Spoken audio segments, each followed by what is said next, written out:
తెలంగాణలో party ఫిరాయింపు case అనేది ఒక సీరియల్ మాదిరిగా వెళ్తున్న పరిస్థితి కనబడతా ఉంది. గత కొద్ది రోజుల నుండి కూడా చూస్తూనే ఉన్నాం. ఆ వార్తలు కూడా మేము చదువుతూనే ఉన్నాం. ఇక వాళ్ళు ఔటు, వీళ్ళు ఔటు, మళ్ళీ ఉప ఎన్నికలు వస్తాయి. ఇక దానం నాగేందర్ సీట్ కన్ఫర్మ్ అయిపోయింది. తనే ఖైరతాబాద్లో ఉప ఎన్నిక వస్తాయి. అనేక విధాలుగా మనం కూడా వార్తలు చెప్పుకుంటూనే ఉన్నాం.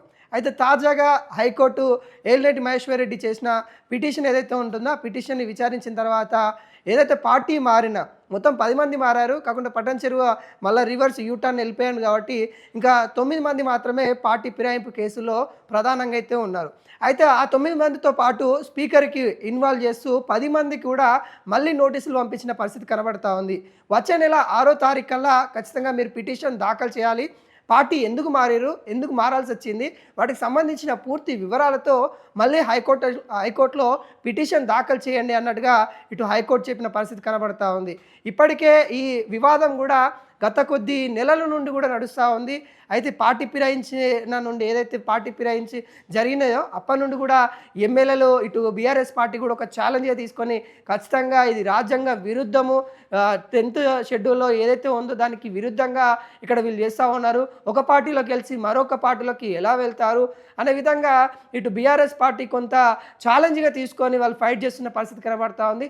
దానిలో బీజేపీ నేతలు కూడా ఇన్వాల్వ్ అయిన పరిస్థితి కనబడతా ఉంది. ముఖ్యంగా ఏలినేటి మహేశ్వర్ రెడ్డి ఇన్వాల్వ్ అయ్యి ఇటు దానం నాగేందర్ పైన అయితే పిటిషన్ దాఖలు చేశారు. వాళ్ళందరి మీద వదిలేసి ఓన్లీ దానం నాగేందర్ పైన అయితే పిటిషన్ దాఖలు చేయడం అయితే జరిగింది. ప్రధానంగా దానం నాగేందర్ని మరి ఖచ్చితంగా ఉప ఎన్నిక వచ్చే విధంగా అటు కోర్టు నిర్ణయం తీసుకుంటుందనే విధంగా ఇటు బీజేపీ నేతలు కూడా బలంగా నమ్మిరు. ఎందుకంటే ఆయన మనం ముందు నుండి కూడా చెప్పుకుంటూనే ఉన్నాం. ఆయన ఏదైతే సికింద్రాబాద్ పార్లమెంట్కి సంబంధించిన ఎన్నికలు వచ్చినప్పుడు కాంగ్రెస్ పార్టీ బీఫామ్ పైన పోటీ చేశాడు కాబట్టి అవి ప్రధాన సాక్ష్యాల కింద ఉంటాయి కాబట్టి మరి ఖచ్చితంగా తన పైన చర్యలు ఉంటుంది, హైకోర్టు కూడా చర్యలు తీసుకుంటుంది అనే విధంగా ఇటు బలంగా నమ్మిన బీజేపీ నేతలు కూడా తన పైన పిటిషన్ వేయడం అయితే జరిగింది.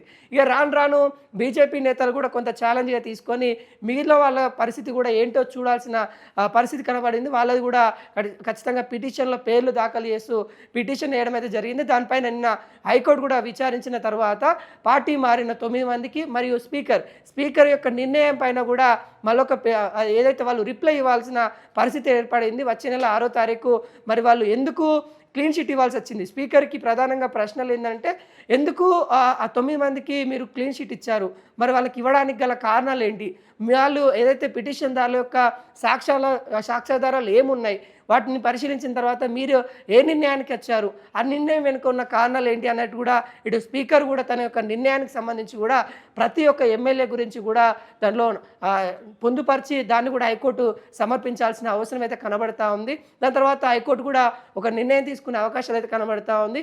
ఏది ఏమైనా కానీ ఈ పార్టీ ఫిరాయింపు కేసు సంబంధించి కూడా ఒక సీరియల్ మాదిరిగా నడుస్తూనే ఉంది. అది మరికొద్ది రోజులు కూడా ఇలానే నడిచే అవకాశాలు అయితే కనబడతా ఉన్నాయి. కాకుంటే కొంత థ్రెట్ మాత్రము ఇటు దానం నాగేందర్కి ఇటు కడియం శ్రీఆర్కి మాత్రం కొంత ప్రమాదం ఉందని కూడా మనం ముందు నుండి చెప్పుకుంటా ఉన్నాం. ముఖ్యంగా దానం నాగేందర్ పేరు అయితే చెప్పుకుంటున్నాను.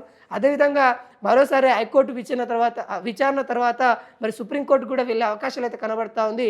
బీఆర్ఎస్ నేతలు వెళ్దామన్న ఆలోచనలో కూడా ఉన్నట్టు కూడా తెలుస్తూ ఉంది. ఏది ఏమైనా కానీ దానం నాగేందర్ పైన అయితే ఇటు బీఆర్ఎస్ నేతలు కూడా ఫోకస్ చేసినట్టు కూడా కనబడతా ఉంది. ఈ నేపథ్యంలో దానం నాగేందర్ కూడా కొంత సైలెంట్ అయ్యారు.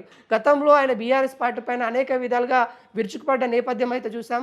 కానీ ఇప్పుడు కొంత సైలెంట్ అయిన పరిస్థితి కనబడతా ఉంది. అయినా కానీ బీఆర్ఎస్ పార్టీ మాత్రం వదలబోము అనే ఒక ఛాలెంజ్గా తీసుకొని ముందుకెళ్తున్న పరిస్థితి కనబడుతుంది. మరి చూడాలి మరి 6వ తారీఖు ఎటువంటి సమాధానం ఇస్తారు, ఈ పార్టీ మారిన 9 మంది ఎమ్మెల్యేలు ఎటువంటి సమాధానం ఇస్తారు, స్పీకర్ ఎటువంటి సమాధానం ఇస్తారు, ఆ సమాధానం పైన మరి హైకోర్టు ఎలా రియాక్ట్ అవుతుంది అనేది కూడా చూడాల్సిన పరిస్థితి కనబడుతూ ఉంది.